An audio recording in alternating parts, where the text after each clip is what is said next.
뉴진스 멤버들이 홍콩 컴플렉스콘 현장에서 편지를 읽었는데 이는 템퍼링 통수돌 별명을 가진 쓰리정 어블룸의 손편지를 닮았다는 관측이 나옵니다. 뉴진스 리더 민지 다리에는 챕터 NJG라고 씌어 있었습니다. 현장에서 굿즈 판매가 끝난 후 NJG 굿즈는 재고가 상당히 남아 있었습니다.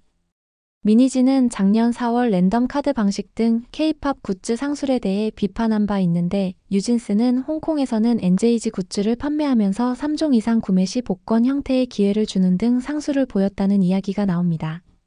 하이브와 아일릿을 다널드 등으로 비방한 악플러 길티 아카이브 운영자 퀸 아카이브가 사과문을 발표하고 채널 운영 중단을 발표했습니다.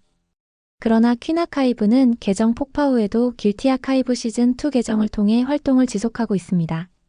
퀸 아카이브는 관련 기사에 대해 고소당해서 사과문 쓴 거 아냐 하며 경찰서에서 연락 온 거 없다고 밝혔습니다. 그런데 길티 아카이브의 아일릿 공격 관련 SBS가 보도하기도 했는데 SBS는 쓰리정 관련 거짓 편파 방송을 한 바 있어 템퍼링 범죄 방송인가 네티즌 비판이 나옵니다. 자세한 이야기 지금 시작합니다. 디스패치는 혁명적 굿즈를 봤다 뉴진스, 홍콩의 독자행동이라는 제목의 현장 기사를 보도했습니다. 홍콩에는 미니진과 뉴진스의 우호적인 한겨레 신문 이정국 기자도 갔는데 뉴진스 작심 신곡 잠시만 리셋 널리 퍼져가기 위해 더 성숙해진 모습 등 여러 기사를 보도했습니다. 관련 뉴스에는 눈여겨보면 기사와 사진 등의 새로운 사실들이 담겨 있어 소개해볼까 합니다. 행사장에서는 다니엘 언니 올리비아 마쉬 그리고 어머니가 현장에 나타났습니다. 뉴진스의 신곡 피트 스톱 발표 무대에서 리더 민지 다리에는 챕터 NJG라고 씌어 있었습니다. 뉴진스가 아닌 새로운 장 NJG 챕터라는 의미입니다. 한마디로 법원 판결을 계무시하겠다는 해석이 가능합니다. 법원은 21일 가처분 결과 NJG 이름으로 활동 금지를 판결했고 이후 뉴진스는 법원 결과를 존중한다고 밝혔습니다.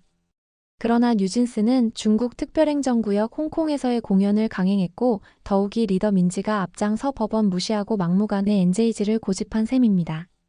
저녁 9시 행사장 굿즈 부스에서 판매가 끝난 후 NJG 굿즈는 재고가 상당히 남아 있었습니다. 일각에는 굿즈 매진이라는 이야기도 있었기에 정확한 정보가 필요할 듯 합니다.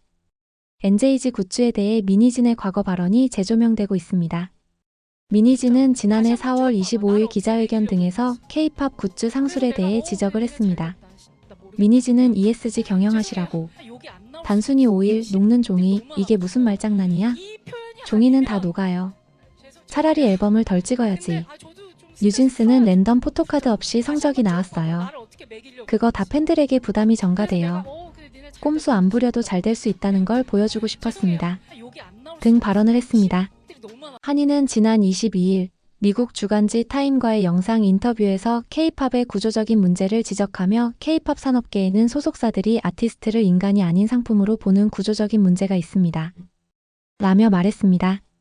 미니지는 랜덤 카드를 비판했지만 이번에 NJG 굿즈 판매에서 3개 이상 굿즈 상품을 구매한 팬들에게 복권 추첨 기회를 주는 형태의 꼼수 판매를 했습니다. 굿즈 12종 풀세트 가격은 80만 원이 넘었습니다. 혁명적인 로또 방식 굿즈 판매인가요? 그렇다면 수익 배분은 어떻게 할까요? 가처분 재판부는 독자적인 활동을 금지했습니다. 원칙적으로 어도어와 나눠야 합니다. 그러나 어도어는 무엇이 얼마나 팔렸는지 알 수 없습니다. 신곡 제목 피트스탑은 모터스포츠 차량이 재정비를 위해 잠시 멈추는 것을 뜻합니다. 뉴진스는 공연이 끝난 뒤 실제로 피트스탑을 선언했습니다. 당분간 모든 활동을 중단하겠다는 의사를 밝혔는데요. 다만 법원이 소속사로 명령한 어도어와는 홍콩 일정 내내 전혀 소통하지 않았습니다. 특히 뉴진스 5멤버들은 홍콩 컴플렉스콘 현장 마지막 부분에 편지를 낭독했는데 이는 템퍼링 통수돌 별명을 가진 쓰리정 어블룸의 손편지를 닮았다는 관측이 나옵니다. 쓰리정 어블룸은 2023년 8월 SBS 그것이 알고 싶다 프로그램에서 손편지를 제작진에게 전달해 김상중 MC가 낭독하는 감성파리를 연출해 시청자들의 비난을 받은 바 있습니다. 그리고 지난 2월 말 어블룸은 저희 세 멤버는 2023년 10월 전속계약 해지 후 오랜 시간 고립된 상태에서 지내왔다. 향후 활동을 논의하는 과정에서 저희가 음악을 통해 전하고자 했던 메시지를 지켜가는 것이 가장 중요하다고 생각했다. 이에 대해 회사도 공감해 주었고 고심 끝에 저희를 가장 잘 이해하며 좋은 성과를 만들어낸 안성일 대표님께 도움을 요청하게 됐다 등 내용이 담긴 손편지를 공개했습니다. 뉴진스의 막무가내 행태 속에서 통수돌 쓰리정 어블룸도 안성일과 다시 프로듀서로 손잡는 등 템퍼링 무시로 나섰다는 관측도 나옵니다. 어쨌든 뉴진스 한이는 홍콩 무대에서 이 무대가 우리의 마지막 공연이 될지도 몰라요. 법원의 결정을 존중하는 의미에서 모든 활동을 중단하기로 했습니다. 라고 편지를 읽었습니다. 해리는 쉬운 결정은 아니지만 저희에게 꼭 필요한 선택이라고 생각했어요. 라고 읽었습니다. 다니엘은 저희가 믿는 가치를 지키기 위해 목소리를 내야만 했고 전혀 후회하지 않습니다. 그 믿음은 앞으로도 변하지 않을 것입니다. 라고 말했습니다. 민지는 저희가 선택한 이 방향이 쉽지만은 않을 거라는 걸 잘 알고 시작했거든요. 저희는 서로를 지키기 위해서 목소리를 낸 거예요. 라고 강조했습니다. 헤이는 어떤 분들은 그냥 참고 남았으면 더 낫지 않았을까라고 생각할 수도 있을 것 같아요. 저희는 선택을 절대 후회하지 않습니다.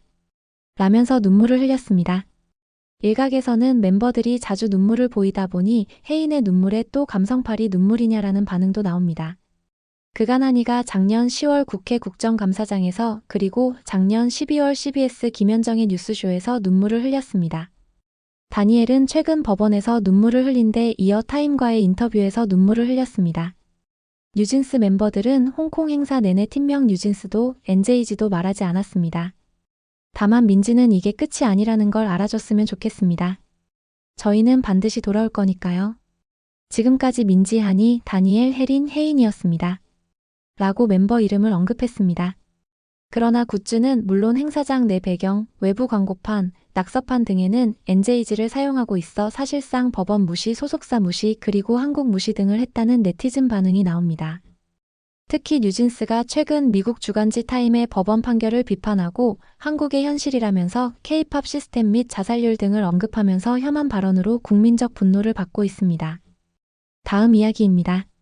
서울와이어는 하이브, 길티 아카이브 신원 특정했나? 사과문 올리고 운영 중단이라는 제목으로 단독 보도를 했습니다.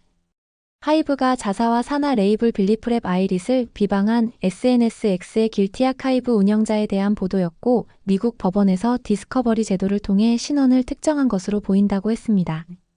길티 아카이브 운영자 퀸 아카이브는 23일 사과문을 게재하고 채널 운영 중단을 선언했습니다. 그러나 퀸 아카이브는 계정 폭파 후에도 길티 아카이브 시즌2 계정을 통해 활동을 지속하고 있습니다. 길티 아카이브 운영자는 사과문에서 2024년 5월 저는 아일린 멤버가 사용하는 트위터 계정인 뉴진스에 대한 악의적인 글을 단 트위터 계정을 실수로 팔로우한 일을 게시한 적이 있다며 그리고 그 일을 게시한 이후 뉴스 기사도 나며 이슈가 됐다. 이로 인해 아일린 멤버들이 불필요한 오해를 받아 많은 비난을 받게 된 점 깊이 사과드린다고 전했습니다.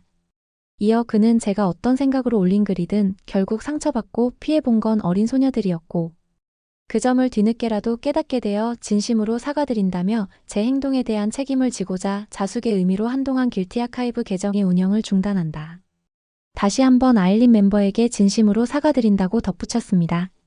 앞서 하이브는 길티 아카이브에 대한 민사 및 형사소송을 제기하고 미국 캘리포니아 북부지방법원을 통해 증거 개시 디스커버리를 신청했습니다. 하지만 지난해 7월 1일 해당 청구가 기각됐습니다. 이에 하이브는 지난해 7월 9일 길티 아카이브 운영자를 대상으로 5천만 원 손해배상 소송을 국내에서 제기하고 다시 미국에서 증거 개시를 청구했습니다. 미국 캘리포니아 북부지방법원은 지난해 9월 16일 하이브가 낸 증거 개시를 승인하고 소환장 발행을 명령했습니다. 하지만 하이브는 X측이 이 같은 소환장 발행에 이의 신청을 내면서 길티 아카이브 운영자 신원 파악에 난관이 예고됐습니다. 지난해 11월 14일 하이브 측은 X와 협의를 통해 법원에 문서 제출 명령을 신청했고 그해 12월 3일 법원은 소환장 이행 명령을 X에 발송했습니다. 이 판결에 따라 하이브는 14일 이내 X측으로부터 길티 아카이브 채널 운영자에 대한 정보를 받게 됐습니다. 당시 하이브 측을 대리한 법무법인 율촌 김문희 변호사는 소장을 통해 해당 사용자는 하이브에 대해 허위, 명예훼손적이거나 괴롭힘에 해당하는 게시물들을 여러 차례 게시했다며 해당 사용자가 한국어에 능통한 원어민이며 한국에 거주 중일 가능성이 높다고 판단한다고 밝혔습니다. 길티 아카이브 채널에 게재된 게시물은 하이브가 다널드와 연관이 있을 것이라는 추측성 내용과 함께 미니진 전 어도어 대표를 옹호하는 내용을 수차례 걸쳐 담았습니다. 해당 내용은 미국 법원의 한글 원문과 함께 영어 번역본이 함께 증거로 제출됐습니다. 운영자는 새 글을 통해 하이브 측에서 신원 파악을 했다는 의혹에 대해 경찰서에서 연락 온 건 하나도 없다. 트위터로 수익 창출을 안 하는데 제 신원 파악이요? 제 신원은 어디 하늘에서 점지해 주냐며 고소당해서 사과문 쓴 거 아니라라고 강조했습니다. 이어 사과문 쓴 거에 이유를 왜 붙이는 거임이라며 신원 특정되면 시원하면 개작 갈게요 라고 덧붙였습니다. 운영자는 계정 폭파 이유는 여성 카페 관련 논란 때문이라고 밝히기도 했습니다. 길티 아카이브는 사이버 레카 계정으로 X에서 활동 중으로 구독자 12만 명에 달했습니다. 계정 운영자는 지난해 5월 로이터 통신 기자와 나눈 메시지를 공개하며 우리 하이브가 다널드랑 탈덕 수용소는 고소 안 하더니 저는 미국 법원에 고소했다네요 라는 글을 남긴 바 있습니다. 그런데 길티 아카이브의 아일릭 공격 관련 SBS가 보도하기도 했습니다. SBS는 템퍼링 범죄 방송인가요? 한편 지난 3월 5일 서울중앙지방법원에 따르면 하이브는 지난해 8월 30일 제기한 손해배상 소송 관련 당사자 표시 정정 신청서를 최근 제출하며 피고인을 특정했는데 이곳이 스타트업 기업 패스트뷰인 것으로 나타났습니다. 지난해 하이브와 산하 소속사인 빌리프랩 소스뮤직은 유튜브 7개 채널이 소속 아티스트를 비방했다는 이유로 2억 8천만 원 규모의 손해배상 소송을 제기했습니다. 대상 채널은 커여온 토끼장, 엔터픽, 피플박스, 다이슈, 뉴진스팸, 이슈탄, 왕잼이슈 7개 채널입니다. 이 채널은 하이브 산하 빌리프랩 소속 걸그룹 아일릿이 다른 아티스트 콘텐츠를 표절했다고 주장하는 한편 소스뮤직 소속 르세라핌 멤버 관련 다널드, 외색 등 악의적인 허위 사실도 대거 유포했습니다. 여러분들은 최근 뉴진스 사태 등에 대해 어떤 생각이신가요? 구독, 좋아요는 더 좋은 영상 제작에 큰 힘이 됩니다. 시청해주셔 감사합니다.